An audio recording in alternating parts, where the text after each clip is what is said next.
Hi there, Susan. How you doing? Thank you so much for including your submission.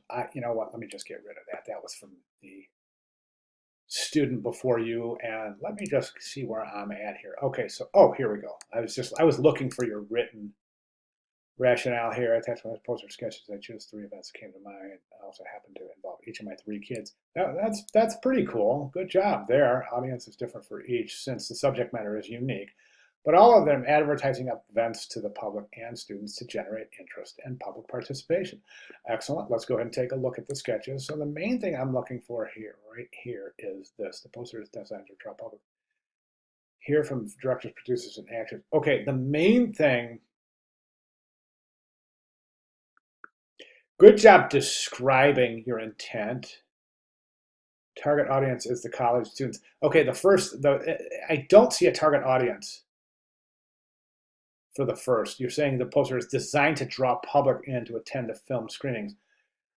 But you really, really want to define the target audience to a very high degree in any design project. And I think that's the logical preliminary stage of any design project is to really nail that target audience.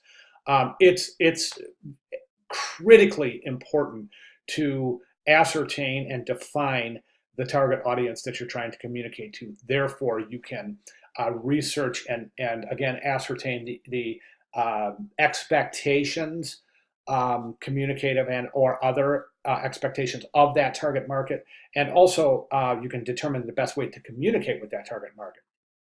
So we're looking at expectations and needs of the target audience in terms of the way we communicate with them as designers, right? So of course, the logical first step is to highly define that target audience. Okay, so right now you've kind of got a semi-defined target audience, but it's not as solid as I would really like to see it.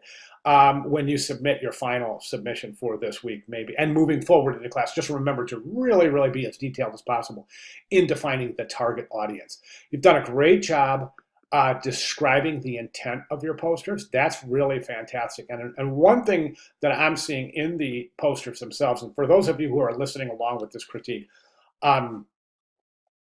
Susan, sorry about this, Susan has done a really good job indicating intent in each of these assignments. Now, this is relevant because a lot of young designers and students will just sketch their ideas on paper.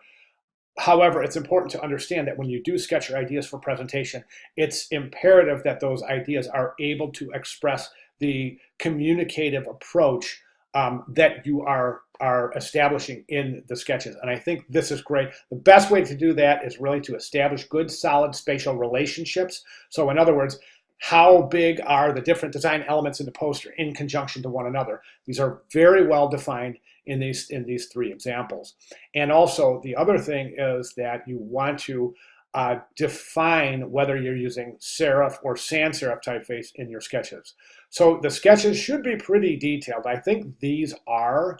The only thing I'm seeing right here is that it looks like, it's hard to tell, but it looks like you're using all sans serifs in here. So keep in mind that adding serifs along with sans serif typefaces increases typographic variety.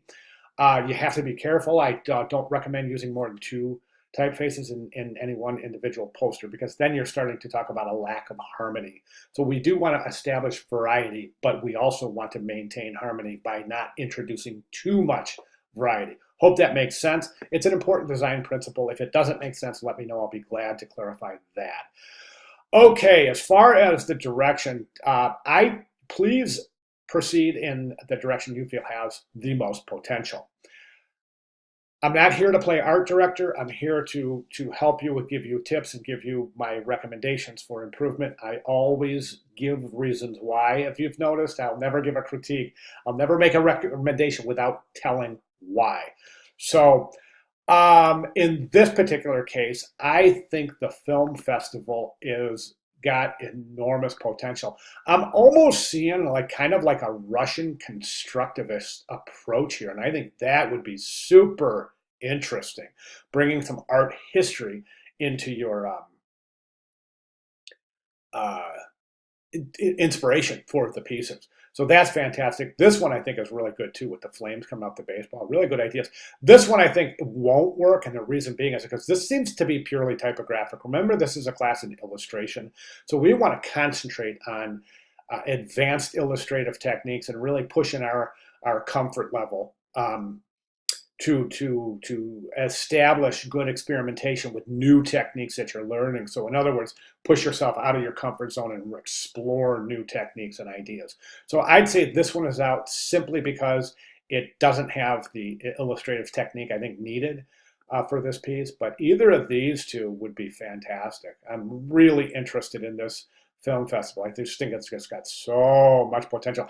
As a professional designer, I'm still waiting for the day that I get hired by an organization to do and I bid all the time on posters for local film festivals.